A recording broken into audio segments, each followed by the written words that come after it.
Let's take a look at muscle activation during various postures.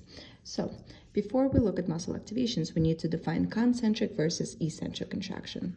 So as you guys remember from your previous lectures, concentric is defined as muscle force being larger than the resistance force.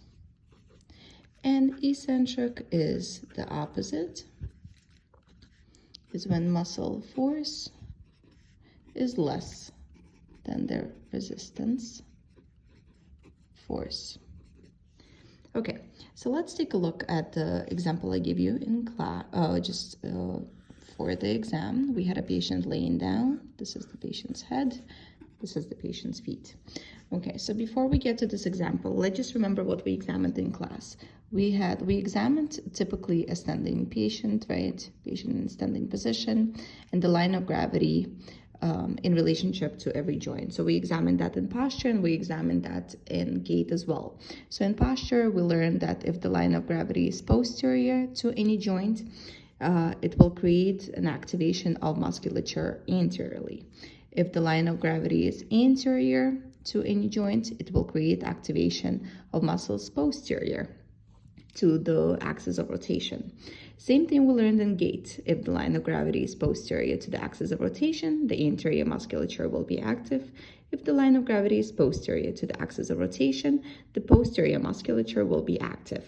So let's take a look at this example right here. So the patient is laying down, so you need to analyze what force is actually acting upon this patient.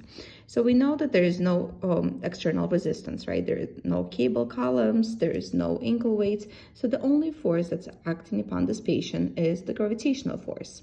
And we know that gravitational force doesn't push on the patient.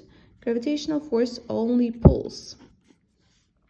So we know if the gravitational force only pulls, the gravitational force in this case will be posterior to the axis of rotation of the joint.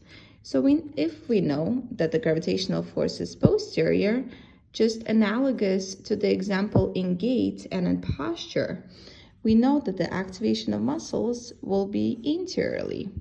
So from this position, we know that the muscles will activate anterior. Now, how are they going to activate? So let's bring you up an example of patient flexing at the hip joint. Right, so the patient is flexing at the hip joint. What's happening here? We know that the anterior musculature will be active, right, when he's going into hip flexion. But now, the gravitational force wants you to go into hip extension. So you need to fight that gravitational force. You need to create more force than the resistance force and utilize a concentric activation of the hip flexors in order to bring yourself into hip flexion. Second example is when the same patient from a hip flex position is going into extended position. So when you move your leg into extended position, gravity wants still to pull you into extension, and you yourself want to go into hip extension as well.